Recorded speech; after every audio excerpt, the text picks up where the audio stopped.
What is the point of confessing if I don't repent? I hear you are a practical man. What have you got to lose? Huh?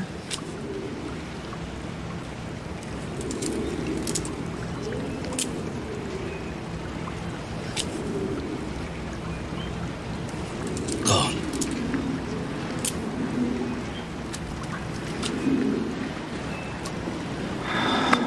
I betrayed my wife. Go on, my son.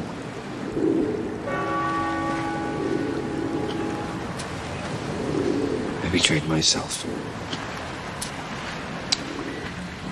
I killed men. And I ordered men to be killed. Go on, my son. Go on.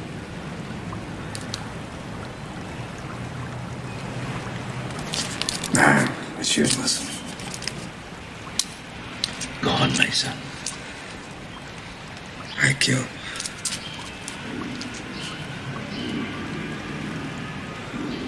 I ordered the death of my brother. He injured me. I killed my mother's son. I killed my father's son.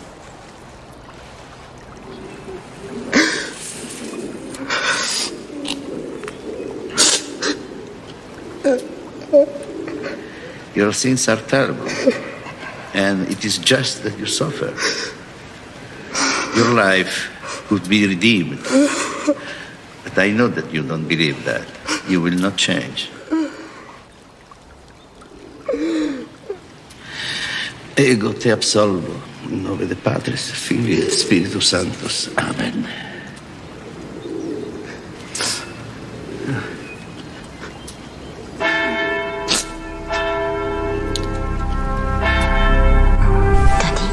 Ouais. T'as vu ça? Il se passe la même chose dans le film. Ah, t'inquiète, c'est de la merde ce film. J'ai l'impression qu'il y a quelque chose d'important. C'est quand t'as dit il est 9h, c'est ça? C'est ça qui est important? C'est vrai, remarque, 9h c'est assez important comme horaire parce que c'est l'heure d'aller dormir. Remarque, une fois, je me souviens, il était couché vers minuit 10. Pourtant, moi j'étais fatigué après. Oh, j'y passerai des jours, des nuits, des mois s'il le faut. Oh nom de Dieu de bordel de merde. Oh, tu m'en dingue. Je m'en fous. Oh, je suis fou. Oh, trop le truc. Oh, ton cul. C'est mon génie.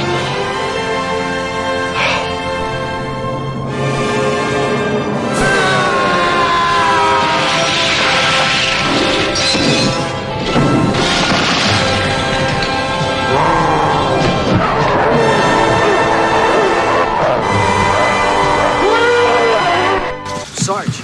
Yeah. I gotta talk to you. Look, kid, I already got the lecture from Goody, and he's somebody I ain't sure I can kick the shit out of, you With understand? all respect to Sergeant Major Goody, he's full of shit. Respectfully full of shit. You put it on the line for what you believe in, that's all that counts. Everything else is old guy stuff. Why Benning, Sarge? Why Fort Benning? You know you can train them, and you can train them, and you can train them till you're blue in the face, Sarge. But once the shit starts flying, they're over there. They're gonna look around for one guy. The platoon sergeant. That's you. That's what you were born to be. You know, I guess I ought to be real thankful to you for pointing that out to me. Why don't you just face it? What story you want to hear? I got a bunch of stories. Huh? You want to hear a story about a boy I once loved? Like son? Well, here's one. A boy I never knew. Until he was begging me to stop the pain. Then he saw the parts that were no longer inside of him, and he begged me to push them parts back inside. And then the last thing he begged me was to find his daughter someday in Ohio and tell her the last thing he thought of was her dance recital. She was blonde, his daughter, and she was 5. And she was real beautiful in her dance costume. Sarge, I don't suppose there's any guys you saved, huh? Any of those stories? Called compromise, kid. You do what you can. Compromise is fine if it works. Lying to yourself is still lying. Listen, if I knew as much as you do about life and lying, what a fella's born to be, I guess I'd be one hell of a man, huh? Just like you, son. Bonjour et bienvenue, vous écoutez Le Cinéma est mort, l'émission de Nécrophile de Canal B avec bien sûr le Dr Moreau. Bonjour Antonin. Salut les kids. Une émission enregistrée dans les studios Terre de Canal B, à savoir chez Charles-Édouard. Merci à lui de nous accueillir pour une émission consacrée encore une fois à Francis Ford Coppola à l'occasion de plusieurs nouveautés qui arrivent par chez nous. Une émission qu'on a mis un peu de temps à réaliser encore une fois à cause de la pandémie mondiale qui nous freine un petit peu dans nos élans et dans nos envies, mais on y tenait un poil à celle-là puisque Carlotta vient de ressortir deux jolis coffrets de deux beaux films de Coppola qui datent des années 80, Peggy Sue s'est mariée et Jardin de pierre, tandis que Coppola lui-même remontait Le Parrain 3 qui est sorti lui-même en Blu-ray donc chez nous et que les Cahiers du cinéma faisaient la couverture de leur dernier numéro avec Francis toujours et tout maigre, mais il est pas malade dit-il, c'est juste que voilà il a maigri avec son verre de vin. J'aurais dû ramener ça d'ailleurs le vin Coppola que j'avais acheté à Santa Monica quand j'étais parti. Arrête de frimer. De par chez lui. Alors ça se trouve à Intermarché, de toute façon, on n'a pas besoin d'aller à Santa Monica. Oui, je sais très bien. Voilà. Ça vaut toujours mieux que le vin de sa fille. Une émission, malgré le fait qu'on avait déjà consacré évidemment plusieurs émissions à Coppola. La dernière, c'était à l'occasion de la ressortie, c'était chez Wildside, si je dis pas de bêtises, de Rusty James, qui était justement le film qu'il avait fait juste avant Peggy Sue, si je dis pas de conneries, ou Outsiders c'était après, je sais plus. Écoute, toi-même tu as douté. Antonin est censé être l'expert Coppola en tant que. Mais comme tu le disais, y compris sosie officiel. La pandémie freinant nos élans, j'ai bossé sur Coppola vachement il y a 2 semaines, et puis après, du coup, c'était déjà il y a 2 semaines. Et entre-temps, j'ai bossé sur Tarkovsky, sur Andrew H. des tas de trucs comme ça. Bon, le quotidien d'un cinéphile, évidemment. 2. Et Red Dead Redemption 2 aussi. Et du coup, j'ai oublié. bientôt. Beaucoup de gens. et non, par contre, je sais que oui, Rumblefish est après Outsiders, mais effectivement, Peggy Sue, j'ai oublié la chronologie. Le fait est que c'est un film qui arrive dans les années 80. Pour plus d'informations et de détails scientifiques, j'invite les gens à aller écouter nos concurrents dans Attendant Godard, qui la semaine dernière ont fait la même émission que la nôtre. Voilà, vous aurez peut-être un complément d'information. Quelle idée d'aller renvoyer des gens vers une émission aussi médiocre, franchement. Non, il y a aussi des bonus sur les coffrets de Carlotta, des analyses de films qui ont été concoctées par Monsieur Torre. Voilà. Mais ce qui est intéressant, c'est que c'est vrai que c'est les années 80 de Coppola sont vraiment pas la décennie la plus aimée de Coppola.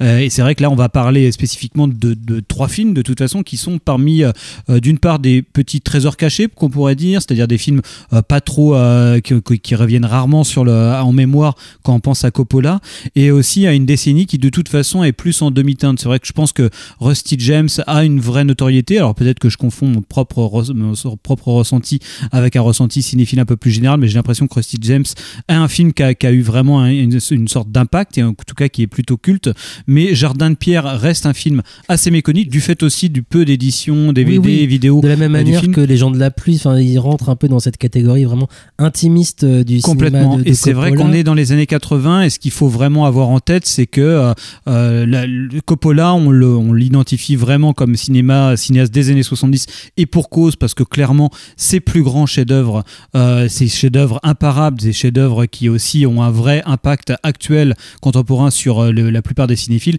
datent des années 70. Je pense évidemment aux 2 premiers parrains, à Apocalypse Now, et dans une moindre mesure aussi à Conversation secrète. Il faut savoir qu'il enchaîne ces 4 films-là quand même. Oui, c'est un truc hallucinant. Il aussi des prix, une notoriété publique et une reconnaissance critique un peu dingue. Oui, complètement. C'est 2 Palmes d'Or et 2 Oscars de la meilleure mise en scène, par exemple. C'est grâce à lui, encore une fois, que le Nouvel Hollywood aussi va mettre le pied à l'étrier beaucoup quand même. Complètement.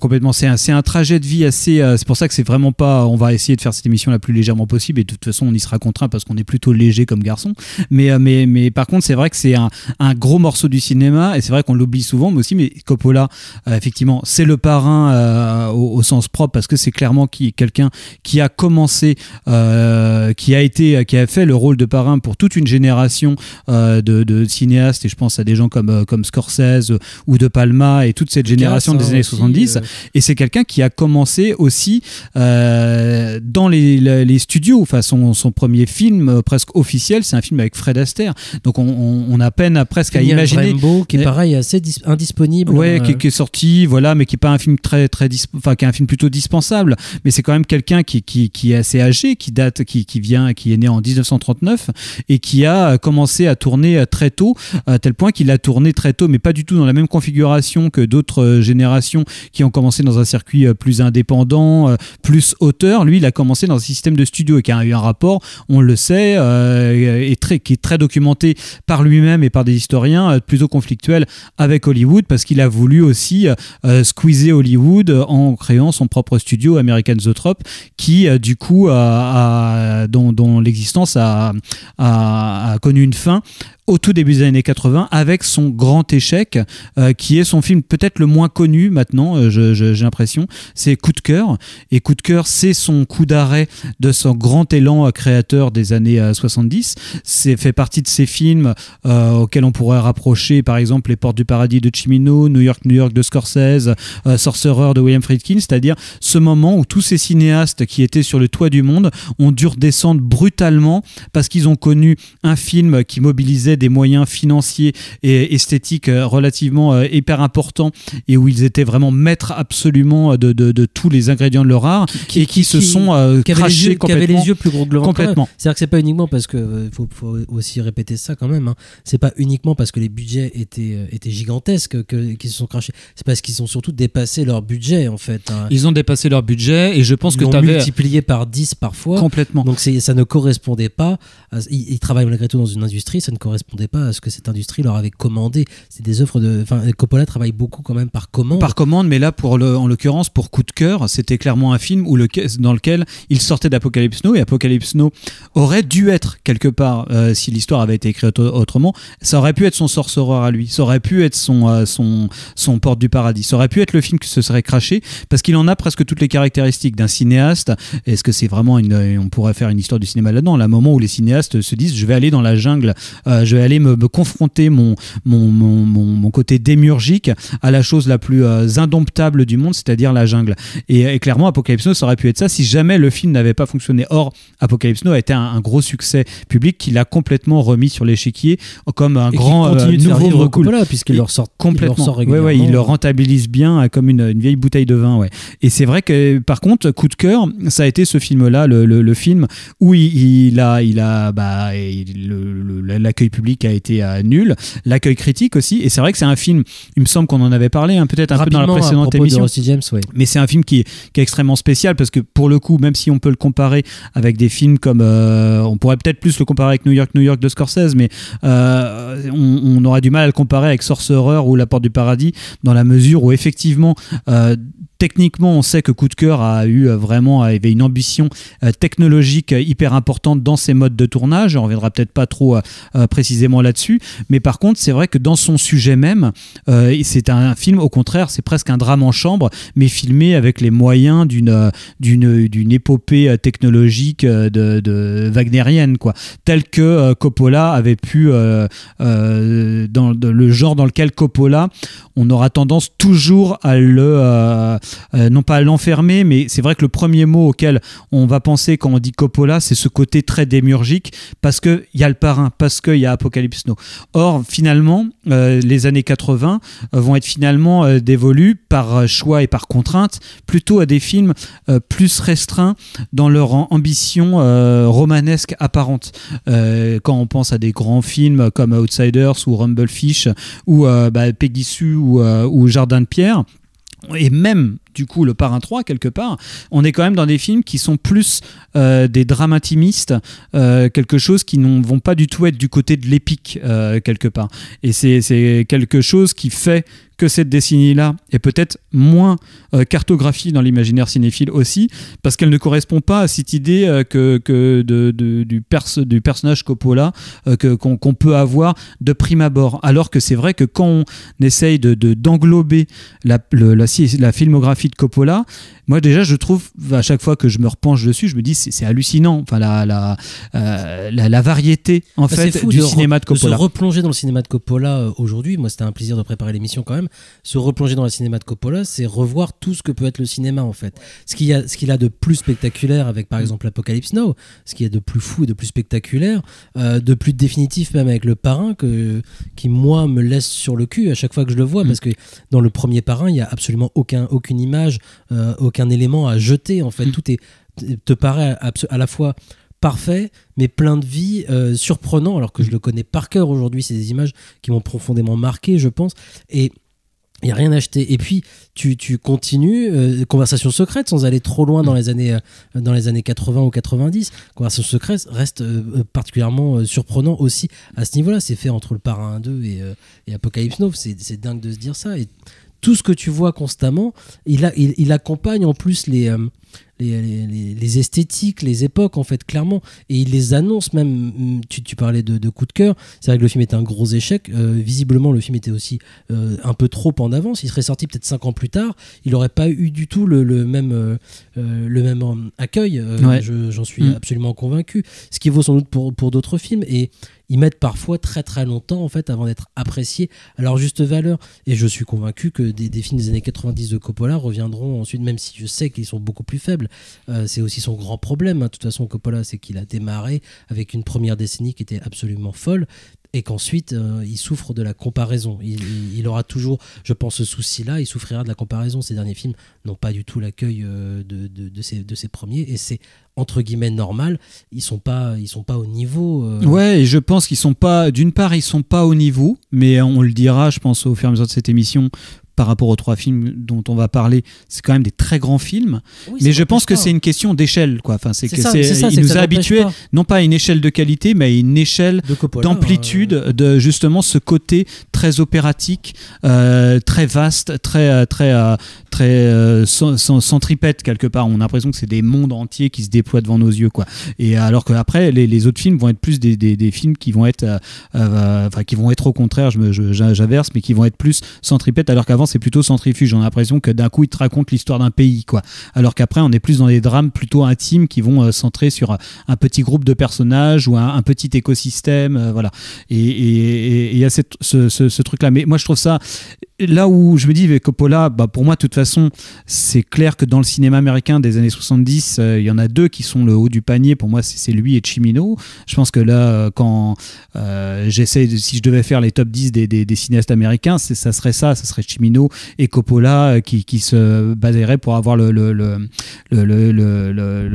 avoir la première place. C'est-à-dire que pour moi Coppola, il y a vraiment quelque chose que je trouve encore plus que Cimino peut-être. Il y a quelque chose chez lui que je trouve dingue, c'est que effectivement quand on envisage sa carrière en entier, c'est que il y a cette variété de styles qui est extrêmement différente.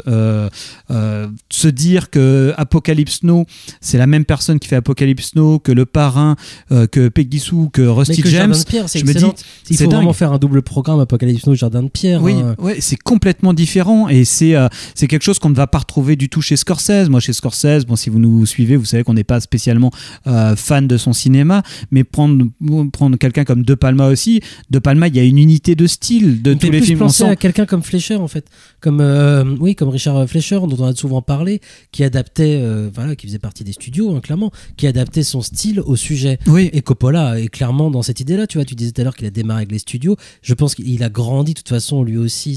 Son image du cinéma, c'était celle du cinéma hollywoodien énormément, et qu'il a en tête d'accorder le style de son film avec ce qu'il est en train de raconter. Complètement. Et je pense que tu as quelque chose chez lui qui est proche... Qui le fait rentrer aussi dans la catégorie des cinéastes à cinéastes, c'est-à-dire des cinéastes qui font une très forte impression sur d'autres cinéastes. On le sait, biographiquement, c'est quelqu'un qui a une énorme influence sur des gens comme Spielberg, Lucas, Scorsese, d'un point de vue économique, parce qu'il leur a mis le pied à l'étrier, et aussi dans le cadre de son savoir-faire, de son travail en soi. Et je pense que t'as ça chez lui qui le rapprocherait de cette catégorie de cinéastes de style Kubrick, Orson Welles, qui qui sont presque des saints patrons des cinéastes. Où je me dis, quand on est cinéaste, forcément aux États-Unis, il y a des points cardinaux pour les cinéastes en particulier. Je pense que des gens comme Orson Welles a dû avoir cet impact-là sur Coppola pour sa génération. C'était le cinéaste point cardinal à ce moment-là, c'est-à-dire celui qui a fait des films à Hollywood et qui a réussi à imposer sa vision. Plus tard, les générations plutôt de celles des cinéastes émergés dans les années 80-90, ça aurait été sûrement Kubrick qui a incarné vraiment ça. Et je pense que Coppola a incarné ça pour ses contemporains. Ce côté très, je vais faire du cinéma et je vais vous montrer la joie de faire du cinéma et je vais vous montrer ce que c'est le cinéma. Parce que ça a l'air d'être une sorte de cliché, mais je pense que le cinéma est aussi souvent le sujet des films de Coppola. Alors que c'est pas un cinéaste, sa propre vie. Et complètement. C'est un truc dont on avait déjà parlé, je pense déjà dans la précédente émission, mais Coppola raconte sa vie à travers ses films constamment. C'est-à-dire que quand il fait Le Parrain, quand il fait même Apocalypse, il parle de sa famille, il parle de sa folie, il parle de son côté démiurgique, justement. On retrouve ça, et dans ses films des années 80, il continue aussi quand il s'intéresse aux questions du temps qui passe, du temps qu'on a perdu, du temps qu'on a envie de récupérer, comme dans Peggy Sue par exemple, ou même Dracula, ou Jack, où il va pas s'arrêter là après. Il parle aussi de vraies questions, il parle de lui vraiment. Et juste, je voulais revenir sur, tu parlais de la figure d'Orson Welles qu'il pouvait avoir devant lui. Je voudrais pas qu'il y ait de quiproquo. Je pense que évidemment cette figure-là en tant que cinéaste l'impressionne beaucoup. Mais il a dû avoir énormément de grosses influences au début et encore aujourd'hui dans sa carrière Coppola, et en revoyant notamment le Jardin de Pierre, on en reparlera un poil plus tard, mais je voudrais pas oublier ça. John Ford évidemment s'impose. C'est pas pour rien le Francis Ford non plus, je pense à un moment, mais John Ford s'impose énormément, et ce côté, on fait ce cinéma aussi avec ce groupe qui devient une famille, justement. Ce qui est très important dans sa façon de faire à Francis, de travailler en famille. La présence de Sofia Coppola dans Le Parrain 3 est pas anodine, évidemment. Il aurait pu prendre une autre actrice pour jouer ce personnage, mais de faire jouer la fille de Michael Corleone par sa propre fille, ça a quand même ça veut dire quelque chose, a priori. Et la figure de John Ford, je pense, est extrêmement importante, à la fois dans cette façon de faire, mais y compris dans le style qu'on retrouve énormément justement dans ce Jardin de Pierre. C'est le massacre de Fort Apache énormément quand même, mais pas que d'ailleurs, et on retrouve vraiment énormément d'éléments fordiens dans le Jardin de Pierre, ce qui en fait un objet, je trouve, extrêmement touchant aussi pour ça, pour ce que ça raconte sur Coppola. C'est extrêmement touchant, mais ce rapport qu'il peut avoir avec le cinéma fordien et qui se ressent énormément dans cet objet-là en particulier, est extrêmement bien, surtout parce que c'est la grande différence d'autres cinéastes qui pourraient être influencés par des grands maîtres comme ça. Là, Coppola, il y a une forme d'intelligence, il a extrêmement bien digéré tout ça. Je pense qu'il a juste un pastiche, c'est pas des choses comme ça. Non, mais c'est quelque chose, c'est pour ça que je voudrais pas que ça soit mal compris, le fait que je dise que c'est quelqu'un qui fait un film sur le cinéma, qui fait un cinéma sur le cinéma, qui annoncerait quelque part, je sais pas, le maniérisme. Là, ça serait De Palma par exemple, pour prendre un cinéaste dont il est plutôt le contemporain. Lui, il a jamais là-dedans, il n'est pas dans cette dimension méta d'un cinéma qui commencerait à se regarder lui-même. Voilà, non, pas du tout. Et non, mais il va parler de la création. Mais par contre, c'est vrai qu'il a une façon j'aurais peut-être du mal à mettre des mots dessus pour préciser cette pensée-là, mais je pense que chez lui, il y a vraiment cette... il y a un truc qu'on va retrouver aussi dans les films dont on parle, mais de gens les films sont souvent d'un point de vue relativement subjectif, et finalement le côté subjectif des personnages qu'ont leurs personnages principaux, c'est ça qui fait cinéma, et le rapport objectif que va ménager aussi Coppola dans ses films, ça serait plutôt ce rapport plutôt réaliste et plutôt extrêmement sensible et extrêmement personnel, et c'est en ça que je trouve la figure de toute l'œuvre de Coppola absolument fascinante, à la fois assez intimidante par le talent déployé, la variété des styles déployés, et en même temps extrêmement, j'ai envie de dire, intime, personnelle et accueillante, dans le sens où c'est des films, on se dit c'est incroyable de développer un talent démiurgique aussi total pour finalement ne parler que de soi-même et que du plus intime de soi-même. Donc il y a ces deux côtés-là qui pourraient être contradictoires, et qui au final chez Coppola, il n'y a pas beaucoup de cas comme ça de cinéastes. Soit on est Scorsese, on est juste absolument brillant et démiurgique et on a un savoir-faire formel hallucinant, mais au final on peut se perdre soi-même dans cette sorte de maestria formelle. Chez Coppola, même un film qui est le plus porté sur la maestria formelle comme Dracula par exemple, qui est vraiment le buffet ouvert, le buffet à volonté assez dingue.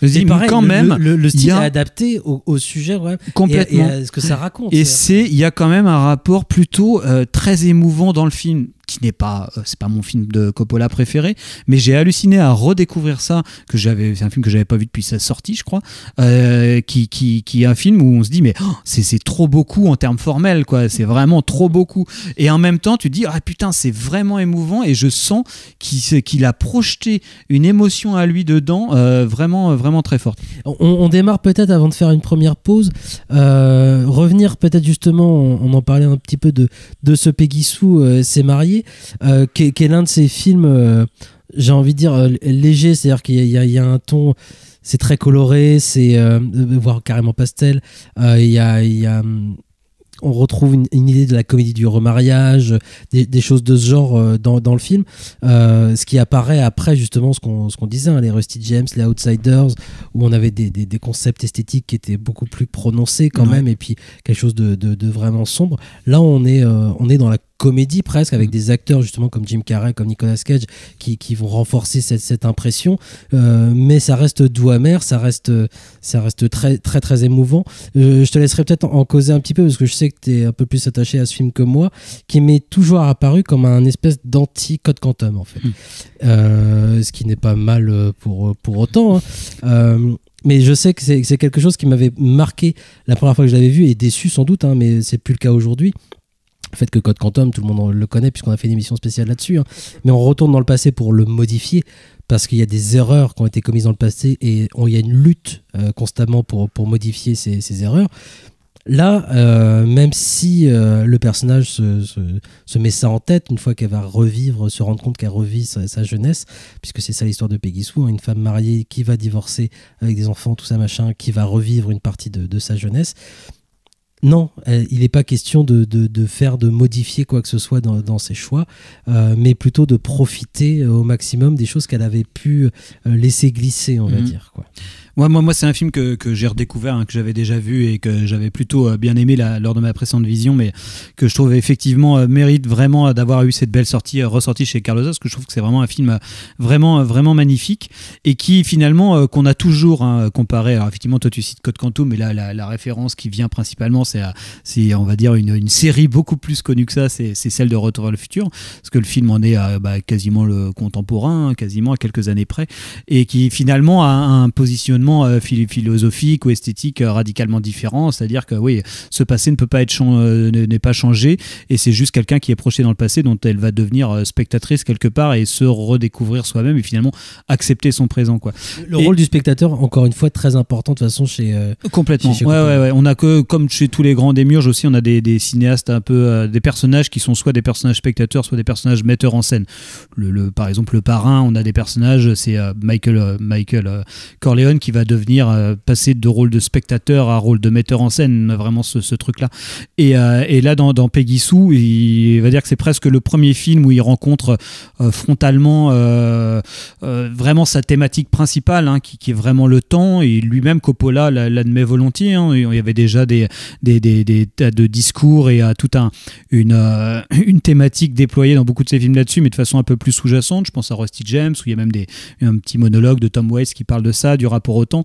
Mais le rapport au temps chez Coppola n'est pas un rapport immédiatement nostalgique, parce que chez Coppola, en fait, c'est quelque chose qu'on peut deviner aussi dès le montage parallèle du Parrain 2, qui est un montage parallèle très très audacieux, je trouve, hein, parce que le montage parallèle du Parrain 2, c'est pas un montage en miroir, par exemple. C'est pas un montage qui dit regardez, il y a un parallélisme total entre ce passé, ce présent n'obéit qu'au passé, voilà, où c'est en contradiction. Non, chez Coppola, en fait, il y a ce rapport au temps qui fait que chaque être est à la fois un vieillard, un enfant, et le présent finalement n'existe pas vraiment, quoi. On est à la fois un vieillard et à la fois un enfant.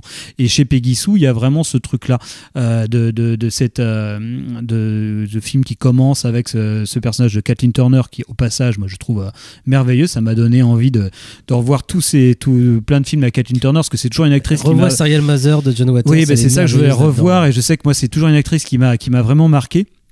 Même quand elle joue une maison hantée dans Monster House, je trouve qu'on voit Kathleen Turner, même dans le film de Sofia Coppola, Virgin Suicide, je la trouve exceptionnelle là-dedans. Je trouve que c'est une actrice incroyable et qui là-dedans fait aussi un boulot incroyable, et parce qu'elle joue aussi sur cette sorte de hiatus, et je pense que tout le film est fondé sur cette sorte de hiatus en première partie du film, avant qu'elle soit prolongée dans le passé, d'être une dame de 40 ans coincée une dame de 20 ans coincée dans un corps de 40 ans, et qui ça va s'inverser à un moment. C'est vraiment la dame de 40 ans coincée dans un corps de 20 ans. Et en fait, on n'est pas dans un truc qui va jouer, par exemple, le film ne capitalise très très peu sur le ressort burlesque que ça peut avoir. Chose que, par exemple, ces rapports de l'anachronisme et compagnie, le Retour vers le futur va beaucoup fonctionner là-dessus, en termes comiques. Et la facilité, ça serait vraiment de faire quelque chose comme ça. Non, chez Coppola, ce qui va l'intéresser, lui, c'est finalement de vraiment faire cette sorte de feuilletage temporel pour dire que voilà, l'âge de la jeunesse et l'âge de la maturité finalement cohabitent de toute façon.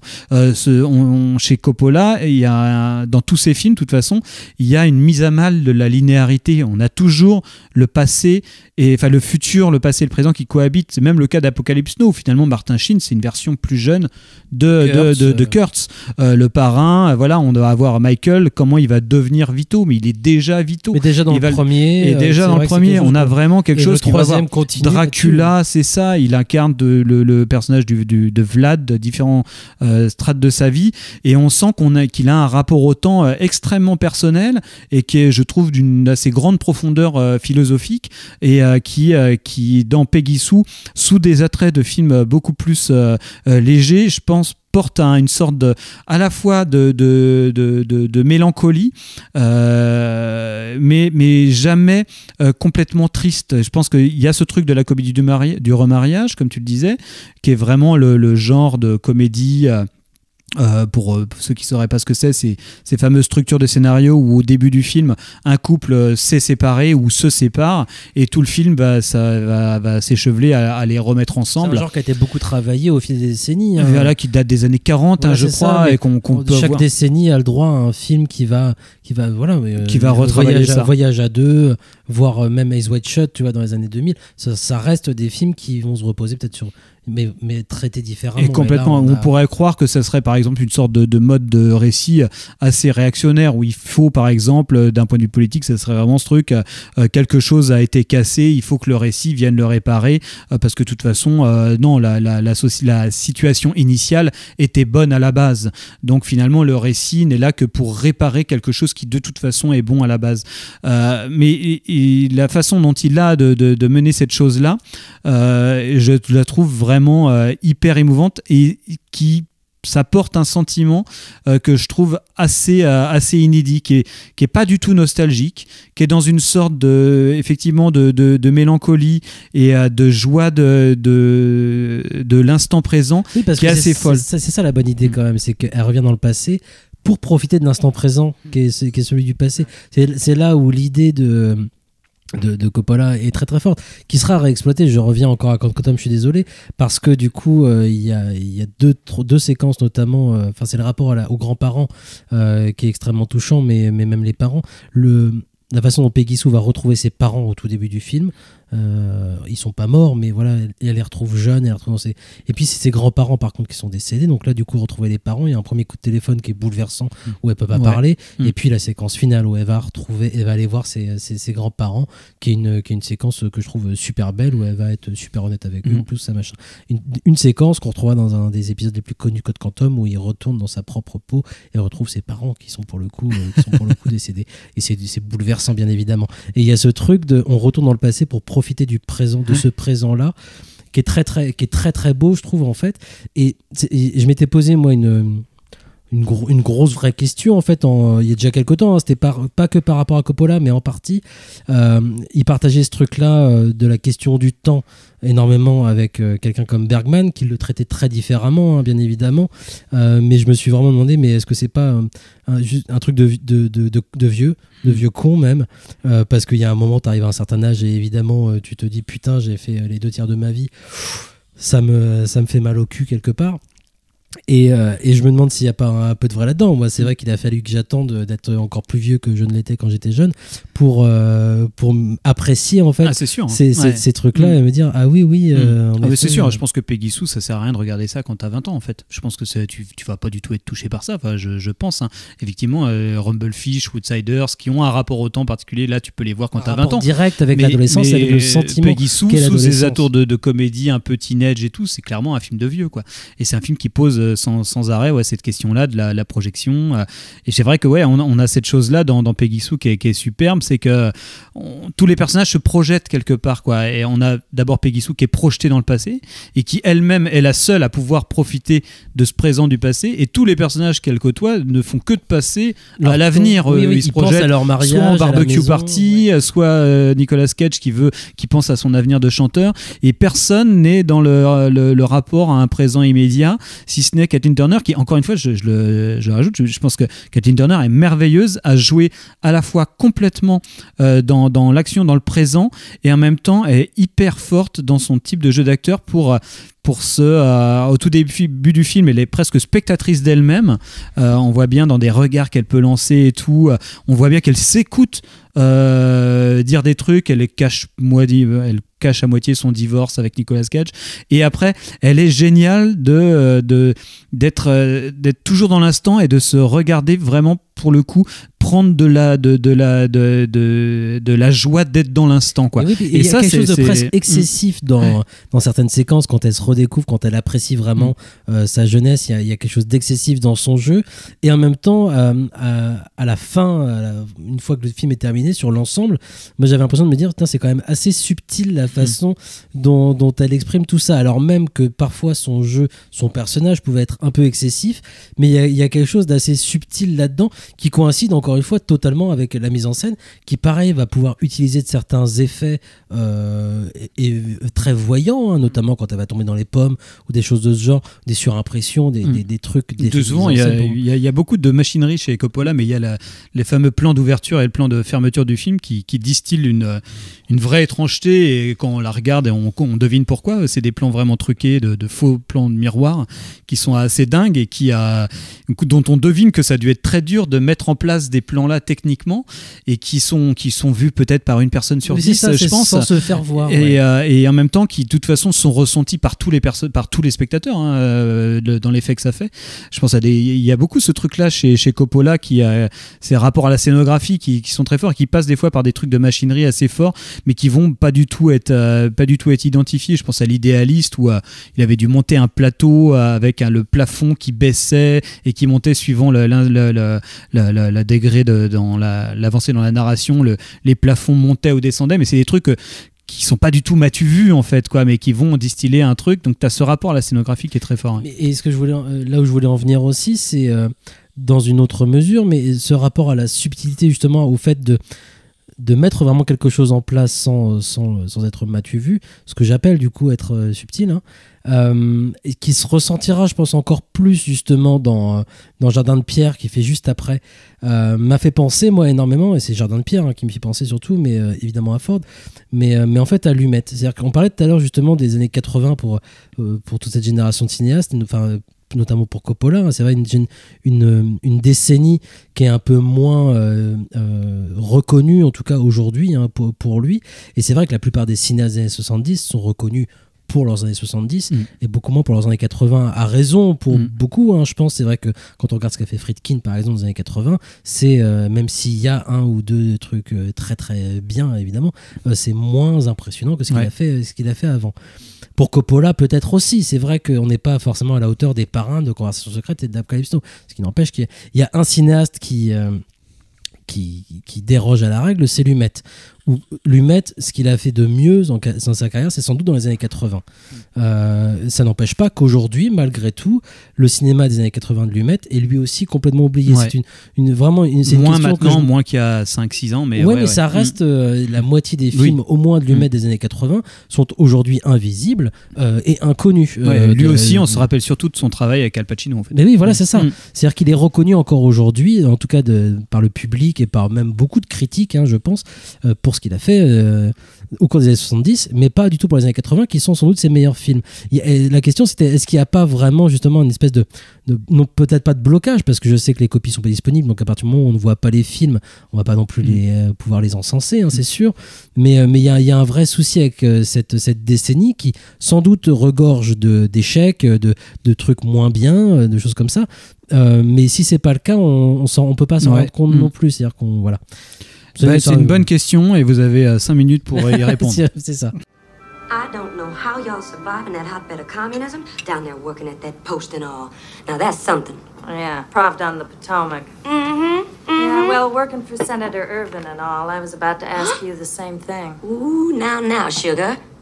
Sam Irvin prides himself in not being left of anybody. That's for except sure. Maybe his mama. Anyway.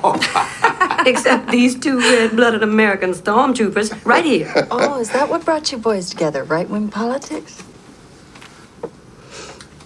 So what do you guys do on that army post? Well, good. Claire, old boy, you mean you haven't told the lady? Why, madam, we are the old guard. We are the nation's toy soldiers. We march with rifles that cannot shoot. We fix bayonets that cannot stick. We are the kabuki theater of the profession of arms. Gestures in the court of Mars, god of war, doo-dah, doo-dah. Now, goody, Nelson, you just hush. You hush that up right now. You've been hanging around Clell so long you're beginning to sound just like him. Bitter and cynical. Anyway, you have to be among the Army's top people to get in. And it is a right nice honor, I think, and a privilege for both Goody and Clell to have been asked to join. Wait a minute. We weren't asked. I mean, honestly, but we were ordered. I mean, actually, Goody and I, we applied for a teaching position at the infantry school. And we once thought that we could help a few of them come back standing up instead of stretched out in those little boxes we plant on the ground every day. Well, you're both sounding like a couple of echoes to me. Now, come on, you two. Where's the rest of this wonderful meal? Excuse moi.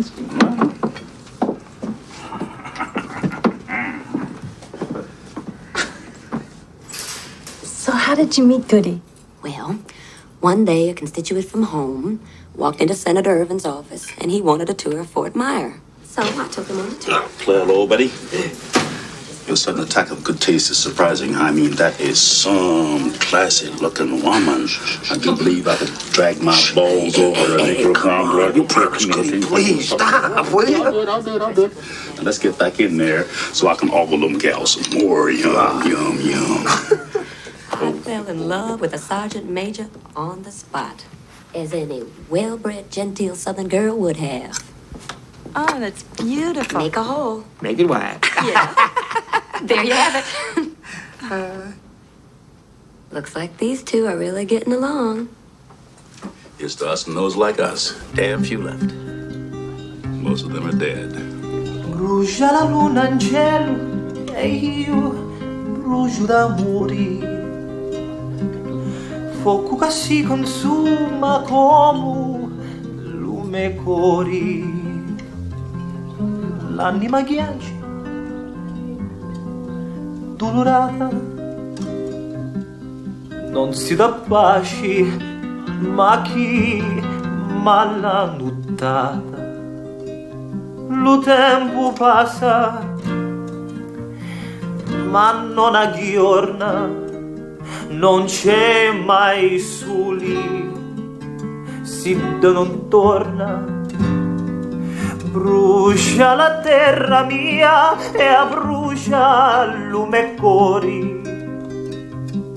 Chi si dà guaida e io si ti dà morire. A quella canto la me canzoni si tutti non c'è nudo, casa faccia allo barcone. Brucia la luna in cielo e io brucio d'amore. She was wonderful, beautiful. I loved her. And then she died. On a pu entendre un extrait de Jardin de Pierre, une conversation à table qui est formidable, comme tout le film d'ailleurs, entre James Caan, James Earl Jones, c'est Anjelica Huston, et puis j'ai oublié le nom de la femme de James Earl Jones dans le film. Et puis à l'instant, un extrait de la bande originale du Parrain 3, dont on n'aura pas le temps de parler parce qu'on s'est un peu étalé, et puis voilà, il faudra terminer l'émission.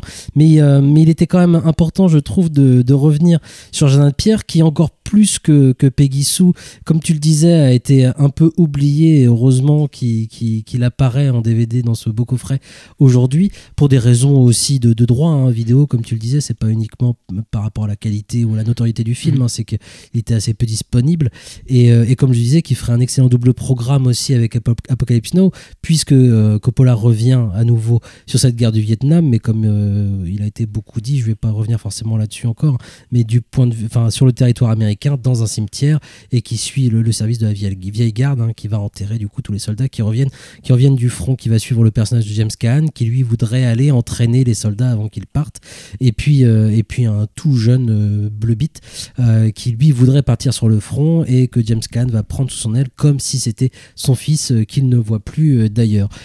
Ce qui me gêne, j'avais déjà vu le film plusieurs fois, moi le film me touche énormément. Je sais que, comme la plupart des spectateurs, mon regard est complètement biaisé en fait quand je regarde ce film, parce que je sais l'histoire de Coppola. Comme on le disait, ces films sont très autobiographiques, et là je pense que ça le rattrape énormément, puisque pendant le tournage, Coppola va enterrer son fils dans un accident de hors-bord. Il y reviendra, son fils de 22 ans. Voilà, il y reviendra plus tard, son fils qui travaillait avec lui notamment. Il le filmera d'ailleurs dans Twixt de façon assez claire, cet accident. Mais là, voilà, il s'est lancé dans le projet, il pouvait pas le prévoir, ce truc-là, et évidemment, revoir le film de cette manière-là, ça lui donne une toute autre dimension. C'est très très difficile du coup d'être capable de se dire ce que... j'ai beaucoup de mal moi en fait à voir le film sans avoir ça constamment en tête, ce rapport de Coppola, sachant justement comment il fait son cinéma, sachant ce qu'il raconte de sa vie constamment, de me dire tiens, mais là c'est ce film là en fait, c'est le cinéma qui le rattrape d'un coup en fait, ou le cinéma qui est complètement à l'heure avec lui, et pas lui qui est à l'heure, c'est le cinéma qui est à l'heure avec lui.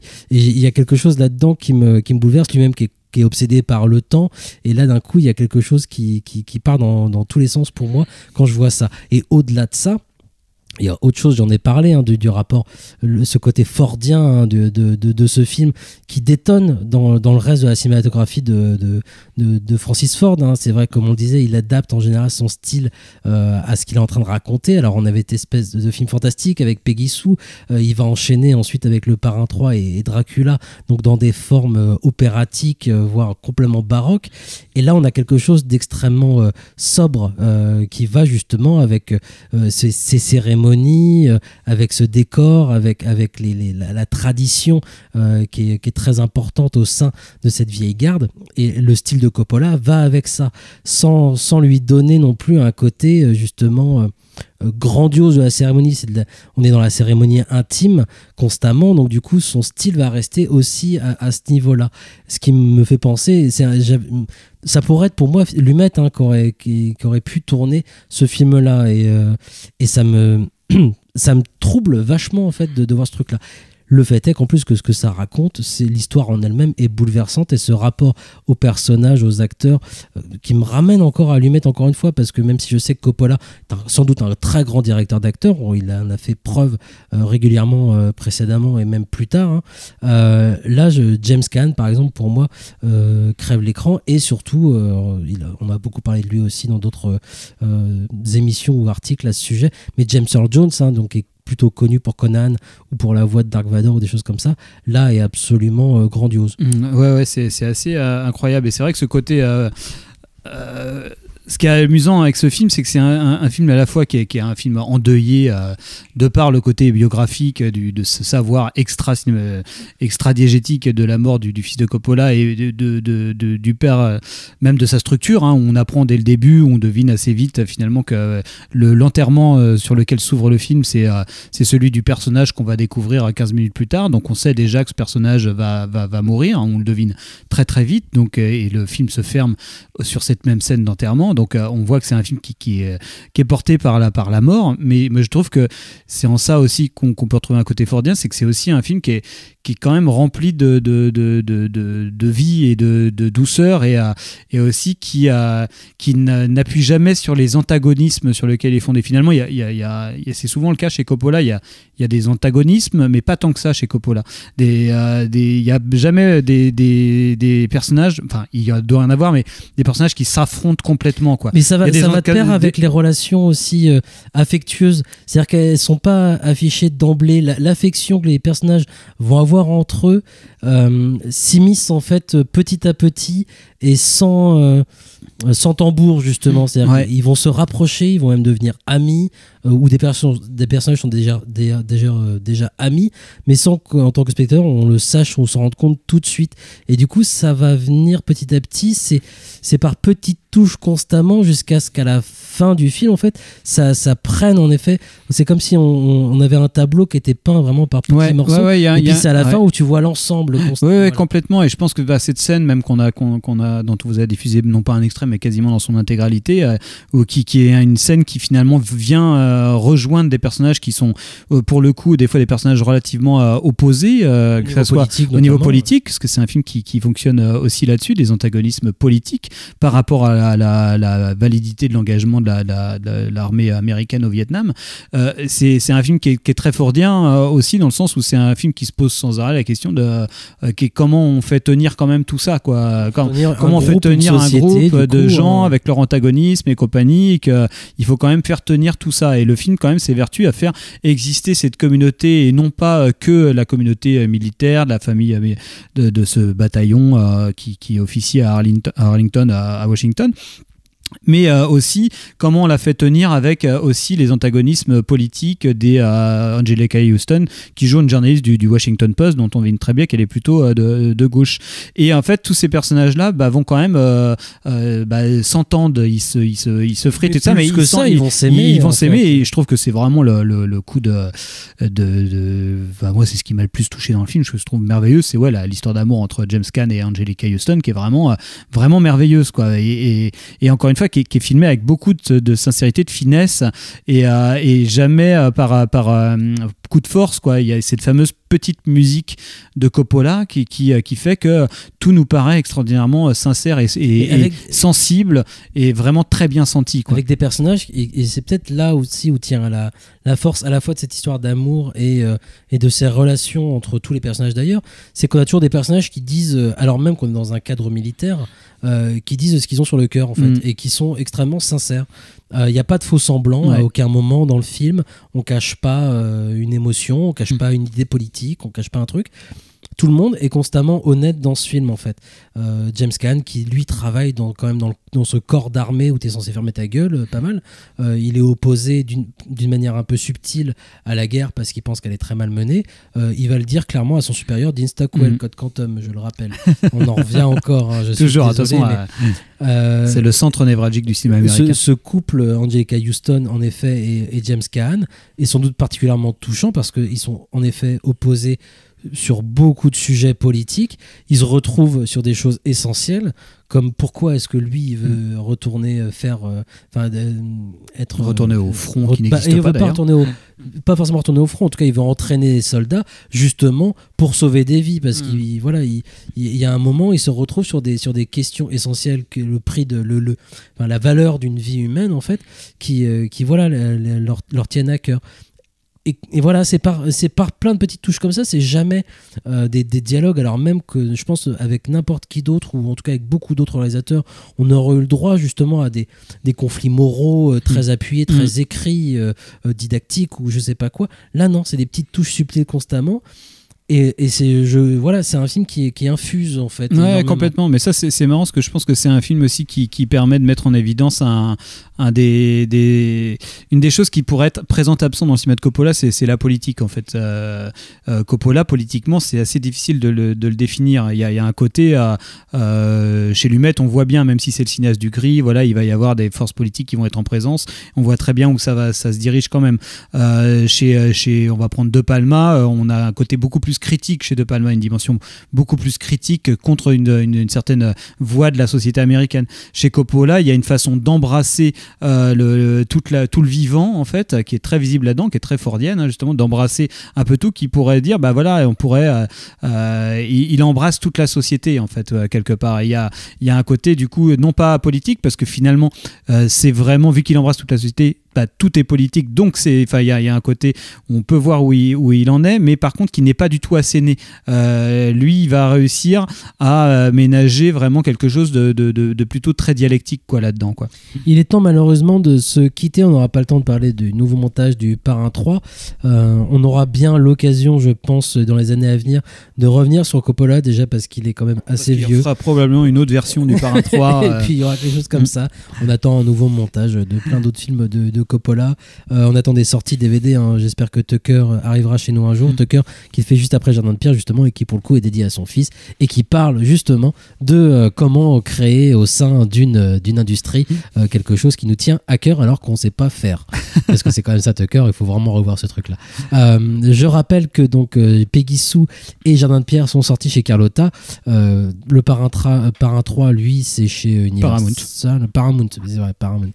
Et puis on peut retrouver un petit entretien dans un des derniers numéros des Cahiers, et puis surtout voir ce que dit James Gray, hein, c'est surtout ça qui est intéressant à propos de Coppola. Toujours se jeter sur la moindre interview de James Gray. Voilà, il est passionnant. On se quitte avec un extrait justement de Peggy Sue. Vous pouvez retrouver cette émission sur le site de Canal B en podcast bien évidemment, et puis nous suivre sur les réseaux sociaux et trouver les liens pour réécouter si vous avez raté le début.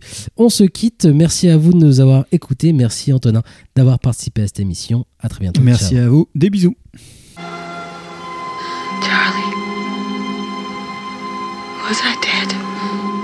I thought you were for a while. You look awful. You look like you haven't slept in days. You look so old. But happy. Very happy, Peggy. I thought I knew everything about you. I wanted to tell you that I can't. I wanted to know about you. I can't live without you. What about Janet? That's over. I got tired of translating everything to her. She thought the Big Bopper was a hamburger.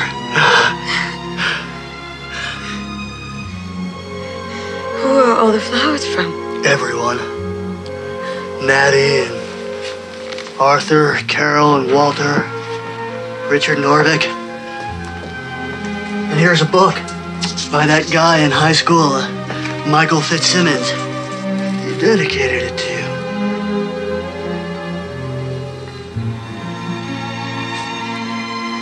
It couldn't be me. I hardly knew him. Well, I'll just set this right here. Charlie, I had a strange experience. I went back to high school, and I spent a lot of time with you.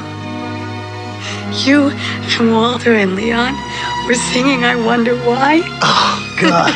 Dion. You were terrific. And I kept trying to push you away, but you wouldn't give up. I'll never give up. You hold me.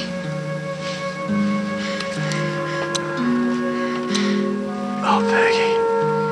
I don't expect that all our problems can just vanish. But, oh, Christ, I would cut my right arm off for another chance. No, please. I need some time.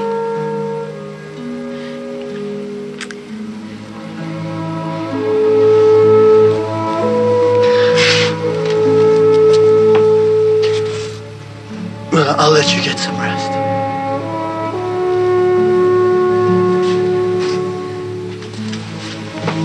Charlie,